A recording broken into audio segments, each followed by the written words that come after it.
మళ్ళీ వాళ్ళలో ఒకరన్నారు, మరి గణపతి ముని తాము ఇంద్రలోకానికి కూడా పోయి ఇంద్రుడు ఏమి చూస్తున్నది కూడా వచ్చి చెప్పగలరు అన్నారు. గణపతి ముని అన్నారు, నేను ఇంద్రలోకానికి కూడా వెళ్ళగలను, వెళ్ళి అక్కడ ఇంద్రుడు ఏమి చేస్తున్నాడో చూసి వచ్చి మళ్ళీ తిరిగి చెప్పగలను అన్నారు. కానీ ఈ లోనికి పోయిన నేనును కనుక్కోవడం మాత్రం సాధ్యం కావటం లేదు అని చెప్తున్నారు. ఇంద్రలోకానికన్నా వెళ్ళి అక్కడ ఇంద్రుడు ఏం చేస్తున్నాడో చూసి వచ్చి చెప్పగలనే గాని ఈ మెలకువలో వచ్చి లోపలికి వెళ్ళిపోయిన నేనేం చేస్తుందో నేను తెలుసుకోలేకపోతున్నాను అన్నారట గణపతి మునీంద్రులు. ఆశ్చర్యం వేయడం లేదు? వేస్తుందమ్మా. ఈ లోపలికి పోయి నేనుని కనుక్కోవడం, నా లోపలికి నేను వెళ్ళి ఈ నేనెవరా అన్నదాన్ని కనుక్కోవడం మాత్రం నాకు సాధ్యం కావడం లేదు అన్నారు గణపతి ముని. ఇంద్రలోకానికి, చంద్రలోకానికి కదా, సత్యలోకానికి, ఏదో ఏదో లోకాలకి అవలీలగా వెళ్ళక్కడ ఏం జరుగుతున్నాయో చూసి వచ్చి చెప్పడం తేలికే గాని నా లోపలికి నేను పోయి ఈ నేనుని కనుక్కోవడం మాత్రం సాధ్యం కావడం లేదు అన్నట్ట. ఎవరు? మహామునీంద్రుడైనటువంటి, మంత్ర సిద్ధులైనటువంటి, వేదాంగాలను కంఠంలో ధరించినటువంటి కావ్యకంఠుడైన గణపతి మునీంద్రుడు అన్నారు ఈ మాట. అప్పుడు భగవాను మాట కలిపారు. గణపతి ముని ముందుకు పోవడం సులభమే కాని వెనక్కి వెళ్ళడమే అసాధ్యం అనేవారు.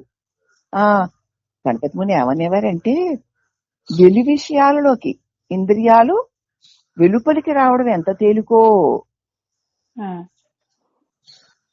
కానీ లోపలికి వెళ్ళడమే అసాధ్యము అనేవారు.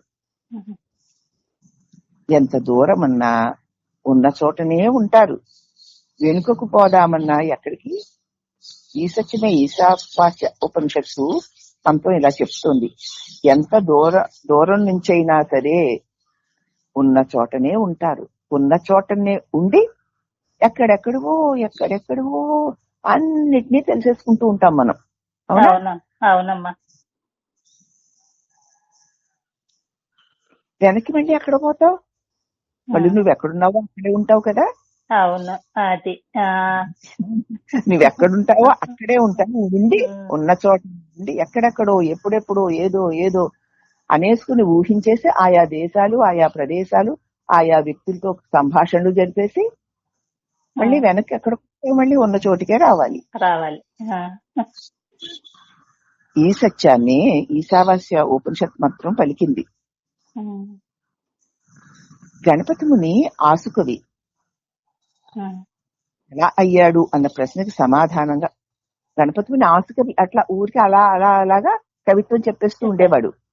అంత గొప్ప కవి ఎలా అయ్యాడు అన్న ప్రశ్నకి సమాధానంగా అన్నారు, ఆయన తపస్సు చేస్తూ ఉండగా శివుడు ఆయన దగ్గరికి వచ్చి ఆయన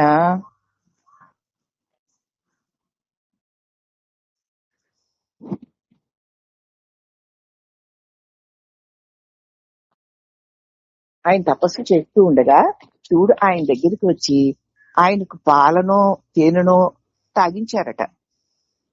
దాంతో ఆయన ఆసుకవయ్యాట మరి అన్నారు భగవాన్. అప్పుడు కవికంట గణపతి భగవాన్కి చెప్పారనమాట, నేను తపస్సు చేసుకుంటూ ఉండగా శివుడు వచ్చారు, పాలు తేనో నాకు నాకించారండి, అప్పటి నుంచి నాకు తెలియకుండా ఆసుకవిత్వం ఇలా వచ్చేస్తుంది అని భగవాన్కి కావ్యకంఠ గణపతులు చెప్పారు. భగవంతుని అపారమైన అనుగ్రహం ఎవరి ద్వారా ఏదేది చేయించాలని ఎంచుకుంటుందో వారికి అటువంటి సౌలభ్యాన్ని కలిగిస్తుంది అని ఇక్కడ దీని అర్థం. కాబట్టి ఇంద్రియాలతో లోక విషయాల్లోకి, మనసుతో ఊహా లోకాల్లోకి విహరించడం చాలా తేలికే గాని ఇంద్రియాలకి మూలమైన, మనసుకి మూలమైన ఆత్మలోనికి వెళ్ళడం చాలా కష్టం. ఎందుకంటే జన్మలుగా ఇలా వెలి వ్యవహారాలకే అలవాటు పడి ఉన్నాయి మనోబుద్ధులు, ఇంద్రియాలును.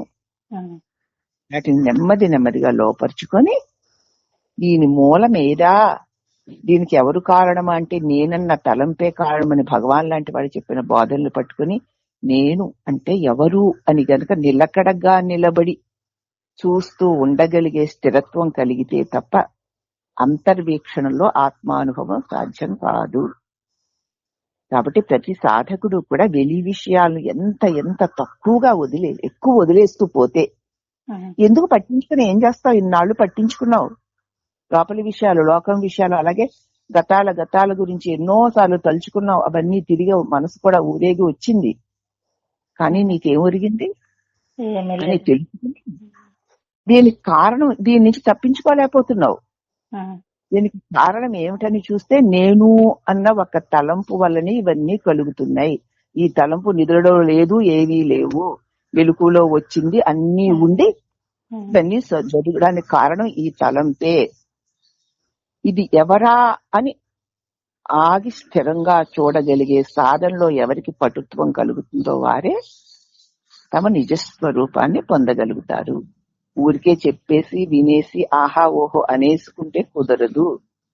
కాబట్టి ఎవరికి దీని మీద గాఢమైన కాంక్ష ఉంటుందో వారి గురువు చెప్పిన దాన్ని చక్కగా ఆచరించి ఇంద్రియాల్లోకి వెళ్ళిపోతున్నా, పడుతున్నా, మళ్లీ లేచి ఎలాగైతే దొంగ బొడ్డుని కొట్టంలో కట్టేసి మంచి మేతనిచ్చినట్లు వెలి విషయాల్లోనికి ఇంద్రియాలని మనసుని వెళ్లనివ్వకుండా గురుబోధని నిరంతరం మననం చేసుకుంటూ తద అనుభవాన్ని పొందుతూ ఉండగానే ఇక స్థిరత్వం ఏర్పడుతుంది అన్న సందేశం ఇక్కడ మనకి అందింపబడింది. జై గురుదేవ. శ్రీ రమణ సద్గురుదేవులకు అనేక వందనములు.